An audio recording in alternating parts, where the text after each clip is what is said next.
Et bonjour, bienvenue dans une nouvelle vidéo. Comme vous avez pu le voir dans le titre, aujourd'hui nous allons parler des sorties littéraires de ce mois d'octobre 2022. Il y en a pas mal, donc voilà, je vais être assez courte au niveau de l'introduction. En tout cas, comme d'habitude, cette liste, la liste des sorties littéraires de ce mois d'octobre dont je vais vous présenter en fait, n'est absolument pas exhaustive. C'est-à-dire que vraiment j'ai pris en fonction de mes goûts, de mes envies, aussi en fonction de ce que vous pourriez vous aimer et apprécier comme sortie. Donc clairement chacun je pense a sa liste perso concernant donc les sorties littéraires. D'ores et déjà je vous invite à mettre un petit pouce, un petit like sur la vidéo si vous l'appréciez, si vous aimez en fait cette série là de sorties littéraires que je fais à chaque fois. Voilà, ça m'encourage et en même temps ça me motive à les continuer et ça fait toujours plaisir également. Voilà, je vous invite à mettre un petit pouce et également aussi à me dire en commentaire quelles sont les sorties qui vous tentent le plus pour ce mois d'octobre. Je sais qu'il y en a beaucoup donc j'arrête de blablater et puis je vous laisse du coup tout de suite avec la suite de la vidéo. La première sortie qui je pense peut totalement vous correspondre et vous plaire, il s'agit de La tatoueuse de Jaipur d'Alka Joshi qui va sortir donc au format poche chez Hauteville. C'est un roman historique qui se situe en Inde. Je l'ai lu il y a pas très longtemps, je vous mets dans le petit i le vlog où je parle en fait de ce roman, où je vous chronique un petit peu ma lecture. Donc on est sur un roman historique qui narre l'histoire, le destin en fait d'une jeune femme indienne qui a fui en fait un mariage abusif. Elle s'appelle Lakshmi et en fait elle découvre qu'elle a une petite sœur qui va la retrouver en fait. On est dans les années 50 en Inde et cette petite sœur va la retrouver. Lakshmi est tatoueuse, donc c'est-à-dire qu'elle tatoue les femmes au henné. Et en fait on va suivre un petit peu sa vie, son quotidien où elle côtoie finalement ses clientes qui la respectent pas vraiment. Elle côtoie de nombreux hommes aussi, il y a cette prédominance masculine, cette domination masculine en fait qui est très importante dans cette société assez rétrograde. Et donc on a Lakshmi qui est une femme indépendante, qui a envie d'être une femme aussi indépendante et qui finalement fait face à de nombreux rejets de la part de la société parce qu'elle est célibataire, mais de la part aussi des autres hommes parce qu'elle gagne sa vie et c'est très mal vu. Bref, c'est une belle lecture, j'avais bien aimé. Maintenant c'était pas non plus pour moi une lecture incroyable, dans le sens où je trouvais que certains passages étaient trop lents, enfin il y avait pas mal de longueur en fait. Donc franchement je vous conseille si vous voulez découvrir un peu plus l'Inde des années 50 à travers les yeux de cette femme. Et finalement on a pas mal de ragots, de kandiratons et on est un peu plongé comme ça au cœur d'une société où finalement tout le monde un petit peu parle sur tout le monde ou condamne énormément les gens. Donc c'est vrai que c'était une lecture en demi-teinte, enfin bonne mais en même temps des longueurs. Donc clairement je ne sais pas si je continuerai parce que je sais qu'il y a un tome 2. Transition parfaite pour annoncer le tome 2 qui va sortir donc pareil le 5 octobre, j'ai oublié de le préciser mais la tatoueuse c'était le 5 octobre. Et donc le même jour va sortir le tome 2, Le secret de Jaipur, donc de Alka Joshi, pareil aux éditions Hauteville. Donc c'est un tome 2, je peux pas vous parler du résumé, mais la couverture en tout cas je peux le mentionner est quand même très jolie. Donc voilà. Moi personnellement je me laisserai pas tenter par la suite, mais vous peut-être qu'il vous plaira. Ensuite toujours le 5 octobre va sortir en format donc broché chez HarperCollins Noir de nulle part de Claire Favant qui est un thriller. C'est notamment Sophie du Café des Livres qui l'a lu dans un de ses vlogs et effectivement elle en parlait très bien. On est comme ça sur l'histoire en fait de deux jumeaux, enfin c'est une paire de jumeaux, donc on a finalement deux frères qui ont été comme ça un petit peu séparés à la naissance, qui grandissent en fait un peu chacun de leur côté. Évidemment, vous vous en doutez, cette séparation va provoquer d'énormes conséquences, à savoir qu'ils vont grandir chacun dans des familles complètement différentes, ils ont une confiance en eux aussi totalement différente. Et je pense que ça peut rendre vraiment très très bien en thriller. J'ai pas envie de plus connaître le détail de l'histoire, les détails de l'histoire, parce que clairement j'ai envie de me laisser aussi un petit peu la découverte en fait. En tout cas il me tente beaucoup voilà, de par effectivement cette thématique là, mais aussi quand Sophie en avait parlé. Donc voilà, le 5 octobre ça sort. Également le 5 octobre, décidément il y a beaucoup de sorties. Va sortir au format poche Gardez l'œil ouvert de Victoria Charlton. Je savais que j'arrivais pas à le prononcer. Victoria Charlton, qui est donc une youtubeuse qui au niveau du domaine en fait dans lequel elle est, ça s'appelle du true crime. En gros c'est les histoires un petit peu de tueurs en série, des histoires de fantômes, des histoires un peu bizarres, glauques, etc. Et donc là ce roman c'est son premier roman, donc c'est 15 histoires de disparitions mystérieuses. Je l'ai lu au moment de sa sortie et en fait il est sorti en format broché il y a un petit moment, il y a 3 ans je crois. Ouais, 3 ans, 2-3 ans. Et effectivement j'avais bien aimé parce que voilà, on n'est pas sur un roman, clairement on est juste effectivement sur l'énumération de faits. Alors après on a la patte de Victoria Charlton que moi de temps en temps j'aime bien suivre, voilà, sur YouTube. Je vous mets toutes les infos si vous voulez voilà, découvrir sa chaîne en barre d'infos. Et en fait elle a écrit donc pour l'instant 3 romans, il me semble que le 3e va sortir. J'en parle pas dans cette vidéo au niveau de sa sortie. Mais en tout cas si vous voulez voilà, découvrir un petit peu ces 15 histoires mystérieuses, il sort au format poche, donc chez Le Livre de Poche le 5 octobre. Je trouvais que c'était important de le mentionner parce que je l'ai lu et j'ai bien aimé à l'époque, donc voilà. Ensuite également le 5 octobre va sortir aux éditions Mazarine, donc en broché Quand pique ton cœur de Sarah Croissant, je pense que ça se prononce comme ça. Et en fait effectivement on est sur un roman qui me tente beaucoup. La couverture je la trouve magnifique et en plus de ça on suit en fait une jeune femme qui est avocate spécialisée dans le droit de succession et donc elle est habituée entre guillemets à la mort. Elle est souvent contactée par les proches de ses clients pour l'informer du décès de l'un d'eux. Mais rien n'avait préparé Anna à l'appel de Rebecca Taylor qui lui annonce la mort de son mari Connor dans un accident. Cela fait 3 ans qu'Anna et Connor avaient une liaison, se retrouvant dans des chambres d'hôtel, partant pour des week-ends en amoureux à la campagne et effaçant hâtivement des SMS à peine envoyés. Ils cachaient bien leur amour et personne n'était au courant. Seule et désemparée, Anna recherche l'amitié de celle qu'elle considérait jusqu'alors comme sa rivale, mais qui maintenant est la seule à comprendre sa douleur, Rebecca. Rebecca, ça fait penser à quelque chose d'autre. Tandis qu'Anna se rapproche de la veuve de son amant, elle est obligée de reconnaître de douloureuses vérités sur leur liaison et sur la volatilité de l'amour et du désir. Je pense que c'est un beau roman. Voilà, à voir comment la plume évidemment sera, mais je pense que ça peut être un roman qui peut me plaire. Le 5 octobre également va sortir un roman que j'ai beaucoup aimé et que je vous conseille à fond. Il s'agit du Sanatorium de Sarah Pearse, donc ça sort chez Le Livre de Poche le 5 octobre donc. Et en fait on va suivre une jeune femme qui... alors je me souviens plus... oui c'est ça. Une jeune femme qui en fait va arriver dans un hôtel en fait perdu au milieu des Alpes. Il y a une tempête de neige et il y a des mystérieuses... Enfin il y a eu déjà un meurtre qui a été commis pas très loin d'ici. Et ensuite il y a des disparitions et des choses cheloues dans cet hôtel, etc. Elle devient un petit peu à moitié folle. En même temps elle a un traumatisme...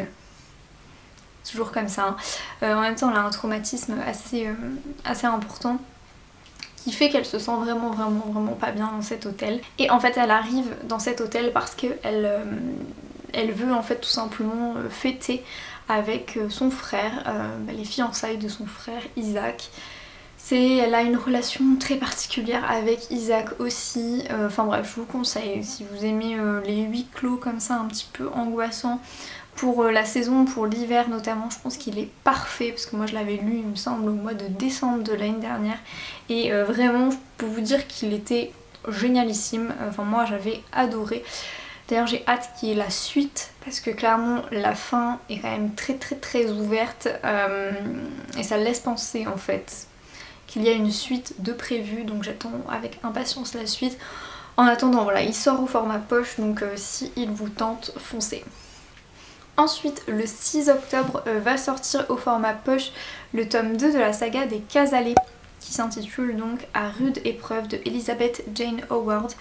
Donc c'est publié chez Folio et j'avais pas vraiment apprécié le tome 1 mais voilà, je me suis dit que j'allais mettre effectivement ce tome 2 au format poche dans cette vidéo parce que peut-être que parmi vous il y a des fans.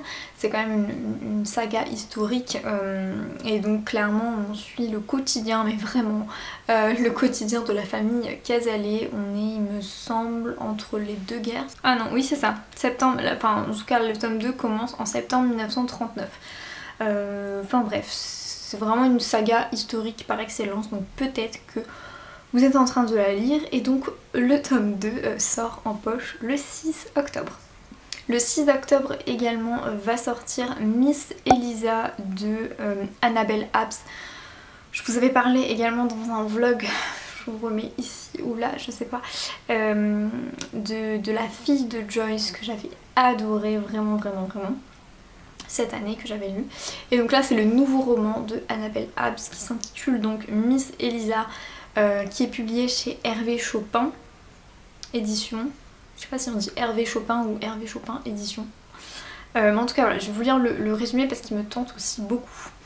On est en Angleterre en 1835 et on suit Eliza Acton qui reçoit la commande par son éditeur d'un livre de cuisine au lieu de la poésie qu'elle affectionne. Jusqu'à ce que son père en faillite soit contraint de fuir le pays, elle refuse donc cette fameuse commande. En tant que femme, Elisa a peu d'options. Elle commence à collectionner des recettes et à apprendre à cuisiner. À sa grande surprise, elle se découvre un talent et une passion pour les arts culinaires. Pour l'aider, elle engage Anne Kirby, 17 ans, fille démunie d'un père blessé par la guerre et d'une mère qui perd son emprise sur la réalité. Sous la tutelle d'Elisa, Anne apprend la poésie, la cuisine et l'amour tout en perçant un mystère dans le passé de sa maîtresse. À travers l'art de la cuisine, Elisa et Anne développent une amitié inhabituelle et réinventent les livres de cuisine. Basé sur l'histoire vraie de la première auteure de cuisine moderne, Miss Elisa est un roman envoûtant sur l'amitié féminine, la lutte pour l'indépendance des femmes, la maternité, la volonté de réussir pour une femme et bien sûr la passion de la cuisine et les prémices d'une cuisine saine. Voilà, en fait je l'aimais bien parce que je le trouvais assez gourmand comme roman. En même temps il s'inspire de faits réels. On est sur un destin de femme et on est en Angleterre en 1835. Bon, il faut pas non plus grand chose pour me tenter, hein. 11 octobre va sortir aux éditions Charleston Sous un ciel étoilé de Clarisse Sabart. C'est un roman de Noël. C'est souvent au mois d'octobre que les romans de Noël paraissent. Et là, je peux pas trop vous dire au niveau du résumé parce qu'il me semble que c'est un tome 3, 4, je sais pas. Mais voilà, je crois que c'est un... Enfin, j'avais vu d'autres avis, c'est un tome, en fait, si vous voulez, on suit un personnage issu de précédentes parutions de Clarisse. J'ai dit Claire ? Clarisse Sabart. Et Sous un ciel étoilé est quand même une romance de Noël. Je pense qu'ils peuvent se lire de toute manière assez indépendamment. Une romance de Noël, c'est je pense parfait aussi pour Noël et la saison là, hivernale qui s'annonce. La prochaine sortie, ça va paraître le 11 octobre aux éditions Faubourg Marigny. Il s'agit de Pour l'honneur de tous les miens de Amanda Skenandor, j'imagine que ça se prononce comme ça. Et en fait on est sur un grand roman sur les minorités dans la lignée de Pachinko. Il me tente beaucoup, même si Pachinko, clairement, avec moi, ça ne l'a pas fait du tout. On est sur un roman qui a beaucoup trop de longueur en fait, et j'ai pas du tout apprécié. Mais celui-ci avait l'air d'être quand même assez intéressant. J'aime beaucoup, vous le savez, tout ce qui est saga familial, les romans historiques, etc. Et en fait, je pense que ça dépend aussi de la plume, de la manière de raconter. Et là, on est à Philadelphie en 1906 et on suit en fait une jeune femme qui donc est issue de la culture amérindienne. Et clairement, je pense que rien que ça, c'est un sujet que j'ai pas beaucoup lu, pas beaucoup vu aussi au niveau des sagas historiques, enfin des romans historiques, pardon. Et c'est vrai que ça me tentait beaucoup. Je sais aussi que toutes les sorties des éditions Faubourg Marigny me tentent énormément. Donc voilà, je vous transmets l'information. Ça va sortir donc le 11 octobre. Ensuite, également le 11 octobre va sortir une sortie que j'adore, que j'attends avec impatience, Noël au Café du Bonheur de Lucy Diamond aux éditions donc Charleston Poche, format poche. Il est sorti en format broché de l'année dernière. Et en fait c'est une sorte de nouvelle qu'on peut lire il me semble indépendamment mais qui rejoint fortement le roman de Lucy Diamond qui s'intitule Rendez-vous au Café du Bonheur, où on suit du coup une jeune femme qui va changer de vie et reprendre le café de sa tante dans les Cornouailles. Voilà, bon clairement j'avais adoré Rendez-vous au Café du Bonheur, donc cette sortie me tente beaucoup. Je me demande même si ce sera pas ma romance de Noël entre guillemets, parce que bon je suis pas méga emballée par les romances de Noël, mais je me dis que une par an ça peut être très sympathique. Ensuite le 12 octobre cette fois-ci va sortir un roman qui me tente beaucoup parce que les filles qui sont partenaires de la maison d'édition en parlent tellement bien, c'est impressionnant. Il s'agit donc de la duchesse de Buckingham, de Shannon, j'ai plus son nom de famille, je suis désolée. Et donc ça va sortir aux éditions Hurlevent le 12 octobre et en fait toutes les filles qui font partie donc, du programme partenaire, les voix d'Hurlevent, en ont parlé avec des termes absolument élogieux. Impressionnant. Et on est sur un roman historique, donc je vais reprendre juste mes infos pour pas vous dire de bêtises. Donc l'autrice c'est Shannon Malka. Marcher dans les pas d'Helena Kinsey, la dame d'honneur de la reine Victoria. Bon, rien que ça, je pense que voilà, elles m'ont un petit peu quand même convaincue. clairement. Et donc on suit cette fameuse Helena Kinsey. On est en Angleterre en 1841 et Helena est donc la fille du comte de Winchester qui mène une existence, et elle mène une existence paisible au cœur de la campagne anglaise dans un écrin de verdure qu'elle se plaît à parcourir à cheval au détriment de ses leçons d'étiquette dont elle se passerait volontiers. Mais le calme de son quotidien est brisé lorsqu'elle assiste dans la ville de Southampton à une scène d'une rare violence entre un maître d'œuvre et son employé, un enfant d'à peine 10 ans. Cet événement bouleverse Helena qui ne parviendra pas à retrouver la sérénité avant d'en avoir importé un petit peu à ses enfants. Une décision qui la mène bien malgré elle dans l'entourage de la reine Victoria. Et donc on va la suivre à Buckingham Palace, à la cour, tout ça, bref, vous savez que c'est clairement ce genre de roman que j'apprécie beaucoup.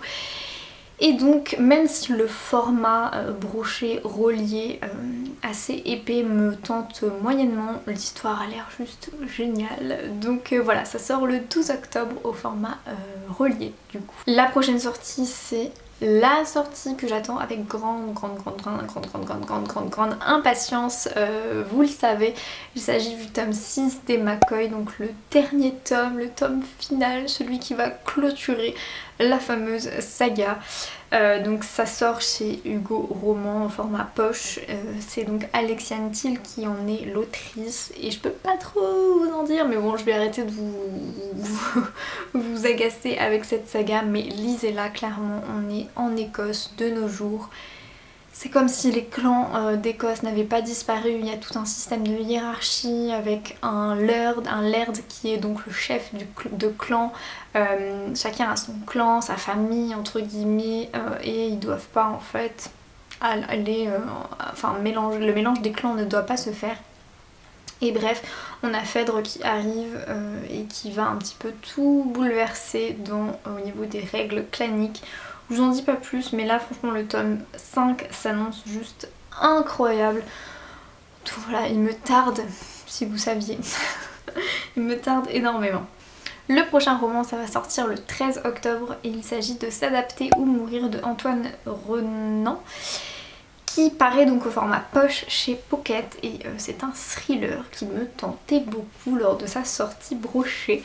Donc je suis contente qu'il soit sorti au format poche, et en fait on suit du coup une jeune fille qui s'est enfuie de chez sa mère pour se sentir libre, accompagnée de son petit ami. Elle fait escale chez un homme rencontré sur internet. Sauf qu'il pourrait bien s'agir du plus abject des monstres. Voilà, j'en lis pas plus, mais ça a l'air glaçant. Et donc du coup, voilà, il me tentait beaucoup. Le 20 octobre, cette fois-ci, va sortir au format poche le tome 3 des aventures de Gabrielle Joly, donc le tome 3 en fait de la saga donc, de Henri Lovenbroek. Donc ce tome 3 s'intitule L'assassin de la rue Voltaire, ça va sortir donc chez Pocket le 20 octobre et on est sur clairement un thriller historique au cœur de la Révolution française. J'ai le tome 1 dans ma palle. Cette saga me tente beaucoup. Je pense que voilà, pour l'hiver, peut-être début de l'année prochaine, elle sera vraiment parfaite. Et donc le tome 3 sort en poche s'il y a des amateurs, amatrices de cette saga. Ensuite va sortir le 13 octobre Les 7 châtiments de Jordi Llobrega, qui est donc sort au format poche chez Pocket. On est sur un roman thriller, clairement, qui pour moi, et je l'ai pas lu encore, mais je l'imagine comme ça à la lecture du résumé, un mélange entre Le Gardien Invisible et Le Sanatorium, à savoir qu'il y a une tempête de neige qui finalement va empêcher les enquêteurs de la police de découvrir en fait un petit peu le poteau rose entre guillemets. On est en fait sur un crime. Il y a eu 7 victimes dans une petite station de ski des Pyrénées, et en fait ces 7 victimes représentent un petit peu, enfin ces 7 crimes pardon représentent un petit peu les 7 péchés capitaux. Et en fait du coup effectivement on retrouve un cadavre également aux paupières cousues qui ne laisse encore présager que la liste ne demande qu'à s'allonger. Et le problème c'est qu'il y a une tempête de neige qui vient perturber toute l'enquête. Bref, j'aime beaucoup ce genre de thriller, donc clairement je pense que c'est parfait également pour la saison.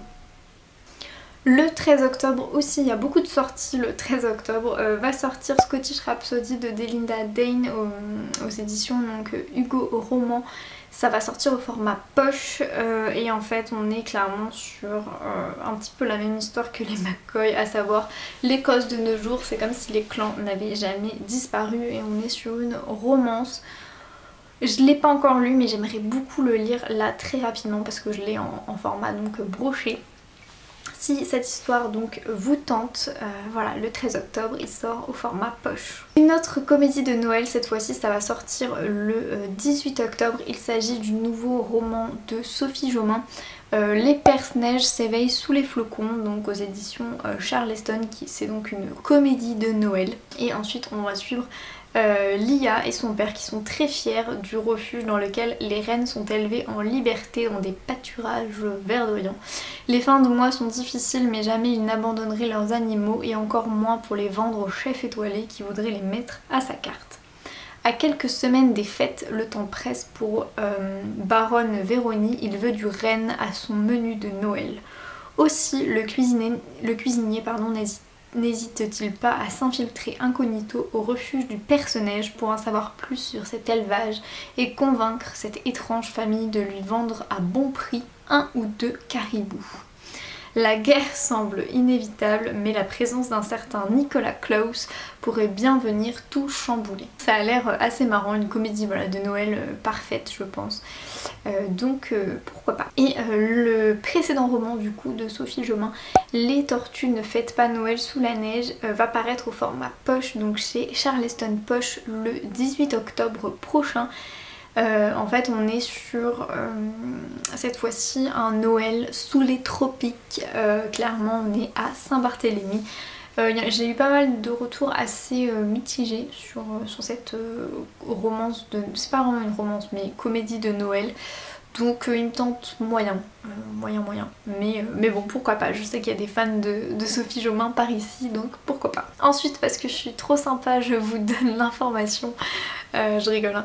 La chronique des Bridgerton, donc en version, en édition Deluxe Collector, va sortir le 19 octobre, donc elle avait déjà été... Elle a été déjà sortie en fait l'année dernière, mais elle était suite à la diffusion de la saison 2 des chroniques de Bridgerton en rupture de stock, clairement au mois de février par là je crois.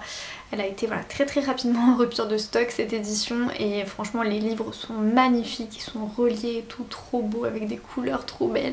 Bref, donc le 19 octobre il y a le stock qui est à nouveau disponible, il y a une réédition, enfin qu'on appelle ça, un réapprovisionnement dans donc toutes les librairies pour cette édition de luxe. Moi elle me tente énormément, je la trouve magnifique et donc pour l'occasion le tome 9, le dernier tome des chroniques de Bridgerton sortira aussi en version de luxe pardon, le 19 octobre. Donc voilà, ça va faire très mal au porte-monnaie, mais bon en même temps les éditions sont trop belles donc... Et c'est donc J'ai lu qui édite ces magnifiques éditions des chroniques de Bridgerton de Julia Quinn. Enfin, le 20 octobre va sortir Dernière séance au cinéma de rêve de Holly Hepburn au format poche, donc chez Pocket. Et là en fait on est sur la suite du cinéma de rêve Face à la mer que j'avais bien aimé, où on suivait en fait une jeune femme qui va reprendre un petit peu l'exploitation, c'est pas l'exploitation, c'était la boutique de glace et donc la fabrication de glace de ses grands-parents. On est en Angleterre dans une station balnéaire et elle va en fait voilà, un peu changer de vie. Par rapport à tout ça, il y a le fameux cinéma qui est à côté de la boutique et qui tombe en décrépitude et donc elle va faire en sorte en fait de rénover ce cinéma. Et c'était très sympathique, j'avais bien aimé le tome 1, donc du coup voilà, le tome 2 je trouve qu'il va être intéressant, il va nous donner en tout cas toutes les réponses. Donc voilà, pourquoi pas me laisser tenter le 20 octobre prochain. Voilà, cette vidéo du coup est maintenant terminée. Si vous avez d'autres idées, enfin s'il y a d'autres sorties littéraires qui vous tentent ce mois-ci, n'hésitez pas à me les mettre en commentaire, je serai très curieuse. Et puis je vous remercie d'avoir regardé jusqu'ici, je vous fais plein de bisous, puis je vous dis à dans une prochaine vidéo. Bye bye.